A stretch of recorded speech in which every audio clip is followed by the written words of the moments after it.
여러분들 혹시 스태그플레이션이라는 말을 들어보신 적 있으신가요? 스태그플레이션? 경기가 불황인데도 물가가 계속 오르는 현상을 말하는 거 아니야? 뭐 이렇게 생각하시는 분들이 많을 텐데요. 네, 그렇습니다. 여러분들이 생각하시는 것과 같이 물가는 상승하는데 경기는 침체된 그런 최악의 상황을 스태그플레이션이라고 하죠. 그런데 최근 전 세계에 이 스태그플레이션이라는 놈이 다가오고 있다는 이야기가 나오고 있다고 합니다. 그 중에는 물론 우리나라도 포함되어 있었고요. 물가가 엄청 오른 건 알고 있었는데 경기까지 침체하고 있다니 우리나라 이제 망한 거야? 우리나라는 2022년 6월 기준 소비자 물가 상승률이 무려 6%나 상승을 했는데 이 수치는 외환위기였던 1998년 11월 이후 23년 7개월 만에 가장 높은 상승률이죠. 게다가 올해 경제 성장률을 2%대로 전망하면서 경기 침체 위기를 예상하고 있는 상황입니다. 실제로 2022년 1분기 경제 성장률은 0.7%에 그쳤다는 분석이 나오기도 했고요. 왜 이렇게 말하면 체감상 얼마 안 되는 것 같잖아요. 서민 음식 중 하나인 짜장면에 들어가는 재료로 한번 예시를 들면 이해하기 쉬우실 겁니다. 2022년 6월을 기준으로 2021년 6월과 가격 상승률을 비교해보면 콩기름 12.6%, 돼지고기 47.6%, 양파 28.5%, 양배추 61.4%, 밀가루 29.8% 인상. 이렇게 분석된 수치는 1992년 10월을 이후로 30년 만에 가장 큰 외식비 물가 상승률이라고 하는데, 계속되는 고물가가 저성장과 겹치게 되면서 현재 스태그플레이션의 위기가 눈앞에 놓인 상황이라고 하죠. 자, 그럼 늘의 급배밀 국민 여러분, 지금까지 서민 음식 문화를 사랑해 주셔서 감사합니다. 우리나라 최악의 물가 상승 지금 바로 시작합니다. 최근 우리나라 물가가 미쳐 날뛰기 시작했습니다. 소비자 물가 상승률이 약 24년 전 외환위기 이후 최고 수치인 6%까지 상승했죠. 통계청에 따르면 작년까지만 해도 2에서 3% 언저리에서 왔다 갔다 했었는데 올해 3월 4%를 넘어 6월에 6%로 가파르게 상승을 했다고 하죠. 이 소비자 물가라는 게 소비자가 구입하는 모든 상품과 서비스의 가격을 평균한 수치잖아요. 그런데 이 소비자 물가 상승률이 6%나 상승했다는 건 국민들의 삶이 진짜 각박해졌다고 볼 수 있는데요. 작년 물가를 지상의 상황과 비교해보면 일상생활을 하면서 사용하는 전기요금, 가스요금, 수도요금이 9.6% 상승, 공업제품 9.3% 상승, 외식 물가 8% 상승, 농축수산물 4.8% 상승하게 되면서 마트에서 장을 볼 때나 주유소에서 주유를 할 때 이게 맞나 싶을 정도로 가격이 많이 오른 상황이죠. 잠깐 대표적으로 물가가 오른 품목을 훑고 지나가보면 공업제품의 경우 경유 50.7%, 휘발유 31.4%, 등유 72.1% 상승, 농축수산물은 수입 쇠고기 27.2%, 돼지고기 18.6%, 우럭 19.7% 상승, 기타로 국제항공료 21.4% 급등 상승 등이 있었습니다.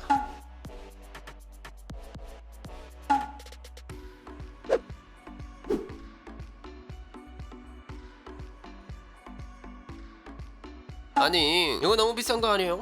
물가가 너무 올라서 사야 될지 말아야 될지 한참에 고민하다가 결국엔 못 샀다니까. 요즘 주유소 가기가 무서워요. 아니, 어떻게 경유값이 휘발유 값보다 비쌀 수 있어요? 미쳤다, 미쳤어. 네, 저 공부하는 학생인데요. 요즘 런치플레이션 이거 에바죠, 에바. 컵밥이랑 김밥이 4,000원대인 게 말이 된다고 생각해요? 킹받더라죠. 이렇게 실질적으로 소비를 하는 소비자 입장에 생활 물가는 이미 6%를 넘었다는 분석이 나오기도 하죠. 게다가 이 소비자 물가 상승률이 6%가 올랐다는 것은 그냥 가만히 있어도 자산 가치가 6% 사라진다는 것인데요. 하락할 대로 하락한 주식시장에 투자하셨던 사람들이나 대출 끼고 부동산에 투자하겠다고 했던 사람들이나 영혼까지 끌어모아서 비트코인 같은 가상화폐에 투자했던 사람들에겐 말 그대로 청천벽력 같은 말이죠. 아니, 지금 상황의 자산 가치는 계속해서 떨어지고 있는데 대출 이자는 계속해서 오르고 있는 상황이니까 안 그래도 살기 팍팍한 세상, 도대체 이런 상황이 왜 벌어지고 있는 거야? 이 문제는 크게 글로벌 공급망 차질과 코로나19의 영향, 이렇게 두 가지로 볼 수 있었는데요. 먼저 우크라이나 러시아 전쟁으로 원자재와 곡물 가격이 급등하기 시작했습니다. 곡물 수출국인 우크라이나와 에너지 수출국 러시아의 전쟁이다 보니 전 세계에 영향을 미칠 수밖에 없었죠. 원자재의 가격이 올라가게 되면 기업의 생산 비용이 올라간다는 거고, 그렇게 되면 공급이 부족해지기 시작하면서 경제 성장률은 하락, 물가는 상승해버리는 겁니다. 또 코로나19 극복을 한다는 목적하에 전 세계적으로 어마어마한 돈을 시장에 풀었잖아요. 우리나라만 해도 몇 차례에 걸쳐서 재난 지원금이다 뭐다 하면서 돈을 푸니까 물가의 가격은 올랐지만 화폐의 가치는 자연스럽게 떨어지게 되는 거죠. 또 중국이 코로나19로 인해 여러 도시를 봉쇄하면서 어마어마한 양의 제조업을 말아먹었으니 말 다 했지 뭐. 이렇게 전 세계적으로 큰 타격을 줄 수 있는 문제들이 복합적으로 겹쳐진 상황, 결국 우리가 맞이해야 할 상황은 최근 인플레이션을 넘어서 스태그플레이션이다 라는 말이 나오고 있습니다. 먼저 인플레이션이라는 말 많이 들어보셨죠? 모르시는 분들을 위해 설명해 드리자면 한마디로 통화량이 증가해 화폐 가치가 떨어지고 모든 상품의 물가가 전반적으로 꾸준히 오르는 경제 현상, 사람들이 돈을 벌었든 정부에서 돈을 지원했던 대중들에게 돈이 많이 풀리게 된 상황을 생각해 봅시다. 그럼 자연스럽게 시장의 수요가 증가하게 되잖아요. 돈이 있으니까 이것도 사고 저것도 사고 하는 거지. 그런데 여기서 수요는 갑작스레 증가하는 상황에 공급이 한정적이다. 그럼 자연스럽게 물건 값이 비싸지게 되겠죠. 이런 상황이 극단적으로 계속되면 사람들의 실질적 소득이 감소하게 됩니다. 우리는 이 현상을 바로 인플레이션이라고 하죠. 이때 물가가 오르는 것을 다르게 말하면 화폐의 가치가 지속적으로 떨어지는 것으로 바꿔 말할 수도 있는데, 예를 들면 과자 한 봉지를 1,000원에 살 수 있었지만 인플레이션이 찾아온 이후에는 똑같은 과자 한 봉지를 10,000원에 사야 하는 거죠. 오케이, 인플레이션이 이해됐어. 그럼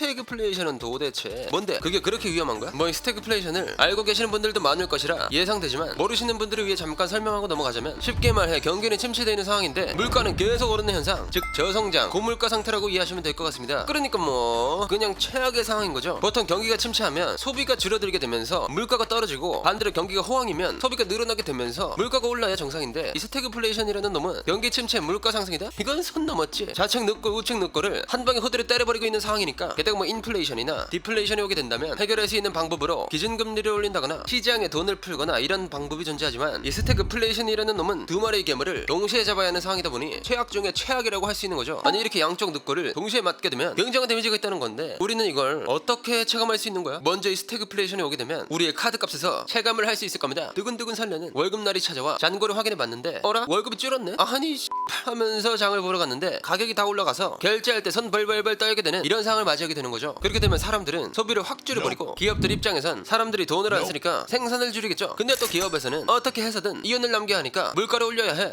하지만 경기가 침체이다 보니 쉽게 물가를 올릴 수도 없고 계속 이러지도 저러지도 못하게 되는 겁니다. 그럼 기업에선 사람들을 해고해야 하는 상황이 오게 되면서 자연스럽게 근로자들의 소득이 감소하게 되는 아주 끔찍한 불경기에 빠지게 되는 거죠. 실제로 전 세계 여러 국가들이 이 스태그플레이션을 겪은 것은 두 차례나 있었는데요. 70년대와 80년대 초반에 일어났던 두 번의 오일 쇼크 때 말이죠. 그리고 최근 세계은행의 최고 글로벌 경제전망 보고서에 따르면 코로나로 인한 피해를 종합해볼 때 러시아의 우크라이나 침공은 세계 경제의 둔화를 확대했으며 이는 장기간의 약한 성장과 높은 인플레이션으로 치닫고 있다. 이로 인해 스태그플레이션의 위험이 높아져 중산층과 저소득층 경제 모두에 악영향을 미칠 가능성이 있다 라는 내용의 발표를 하기도 했죠. 게다가 1970, 80년대 겪었던 스태그플레이션과 지금의 상황은 주요 선진국의 통화정책의 장기화, 성장 약화의 전망 및 통화에 관해서 신흥시장과 개도국의 취약성이 유사하다는 이야기를 했는데요. 일각에선 달러화의 강세, 1970년대 현저 한 약세, 상품 가격의 상승률의 저하, 주요 금융기관의 대차 대조표도 대체로 강세라는 측면을 봤을 때는 분명한 차이가 있다는 이야기가 나오고 있죠. 아니 실제로 스태그플레이션을 겪어봤다면 전 세계에서 방어하기 위해서 뭐라도 해야 하는 거 아니야? 네 그렇습니다. 경제 침체를 막기 위해서 뭐라도 해야죠. 근데 이 스태그플레이션이라는 놈은 좀 쎄. 아니 겁나게 쎄. 아무래도 물가는 상승하고 경기도 침체되어 있는 상황이다 보니 뭐부터 해야 할지 모르겠는 거야. 얼굴에다가 양쪽으로 카운터 펀치를 막 날리는데 어느 쪽부터 피해야 되나 뭐 이런 거지. 그래도 뭐 불가능한 것은 아니었습니다. 대부분 이런 스태그플레이션을 맞이하게 되면 경기 침체를 막기보다 먼저 인플레이션을 잡는 선택을 합니다. 실제로 현재 미국도 계속해서 인플레이션을 잡고 있는 상황이고요. 그렇다면 인플레이션을 잡는 방법은 무엇이냐? 여러분들도 다 알고 계신 방법일 겁니다. 바로 기준금리 상승. 아니 기준금리를 상승시키면 경제 침체가 더 심해지지 않아? 왜 이런 선택을 하는 거야? 이게 어쩔 수가 없는 게 물가를 잡지 않으면 사람들은 물가가 오르기 전에 물건을 막 사들이려고 하잖아요. 그럼 수요가 증가한다는 거고 또다시 물가가 상승이 가속화되겠죠. 그러다 보니 물가부터 잡는 선택을 한 것이고 사람들의 소비를 줄이고 시장이 풀린 통화를 줄이게 되면서 기대 인플레이션, 즉 기업 및 가계 경제 주체들이 예상하는 미래 물가 상승률이라는 걸 없애버립니다. 이렇게 물가를 잡고 경기는 완화 조치를 통해 경기 부양으로 가는 레퍼토리인 거죠. 말이 너무 어려워서 쉽게 비교하자면 카운터 펀치를 두 개 다 동시에 피하는 건 거의 불가능하기 때문에 일단 오른쪽 턱 믿게 맞고 왼쪽 턱은 확실히 보호하겠다 이런 말이죠. 현재 우리나라는 석유가 나는 것도 아니고 수출을 하기보다도 수입에 대한 의존도가 굉장히 높기 때문에 전 세계적으로 공급망이 좁아진 현재 환율이 올라버리니 수입 물가가 올라가 있는 상황이죠. 이럴 때일수록 우리나라의 고질적인 문제들에 대해 잘 생각해보고 어떻게 해결해 나아갈지 현명한 판단을 해야 할 것으로 보여지고 있습니다. 앞으로 우리나라의 물가가 어떻게 될지 스태그플레이션의 위험에서 빠져나올 수 있을지는 더욱 지켜봐야 할 것 같습니다. 자 그럼 모두 국민이 힘든 상황에서 벗어나 3조 호황의 시대를 다시 누릴 수 있는 그날을 꿈꾸면서 오늘의 1급 비밀 마치도록 하겠습니다. 다음에 또 다른 이야기를 담은 서류 1급 비밀 파일을 들고 다시 찾아오도록 하겠습니다. 감사합니다.